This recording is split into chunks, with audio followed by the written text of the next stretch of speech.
Faber കാസ്റ്റലിലെ നമ്മുടെ pencils ഒക്കെ manufacturing ചെയ്യുന്ന അവര് ആപ്പിളിന്റെ ക്യാമ്പയിൻ കോപ്പി ചെയ്തുകൊണ്ട് ഒരു മാർക്കറ്റിംഗ് സ്ട്രാറ്റജി ഇംപ്ലിമെന്റ് ചെയ്തിട്ടുണ്ടായിരുന്നു.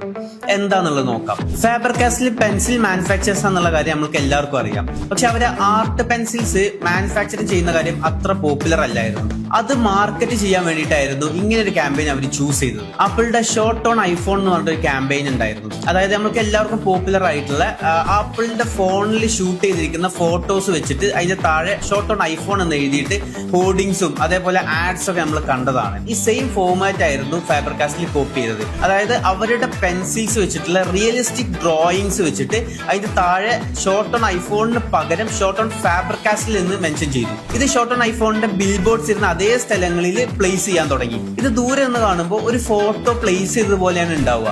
പക്ഷെ അടുത്തെത്തി നോക്കുമ്പോഴാണ് ഷോർട്ട് ഓൺ ഐഫോണിന് പകരം ഷോർട്ട് ഓൺ ഫേബർ കാസ്റ്റൽ എന്നും ഒന്നും കൂടെ സൂക്ഷിച്ച് നോക്കുമ്പോൾ ഇത് റിയലിസ്റ്റിക് ആയിട്ട് അവരുടെ പെൻസിൽ ഉപയോഗിച്ച് വരച്ചതാന്നുള്ളത് മനസ്സിലാവുക. ഇങ്ങനെ കൂടുതൽ ആൾക്കാർ ഇത് റെക്കഗ്നൈസ് ചെയ്യാൻ തുടങ്ങി. കാരണം എന്താണെന്ന് വെച്ച് കഴിഞ്ഞാൽ ഓൾറെഡി പോപ്പുലർ ആയിട്ടുള്ള ഒരു ക്യാമ്പയിൻ ആയിരുന്നു ഷോർട്ട് ഓൺ ഐഫോൺ എന്ന് പറയുന്നത്. അതേ കാര്യം ഷോർട്ട് ഓൺ ഫേബർ കാസ്റ്റൽ എന്ന് കാണുമ്പോൾ അത് ഓഡിയൻസിന്റെ ഇടയിൽ ഒരു ഡിസ്കഷൻ പോയിന്റ് ആയി മാറി.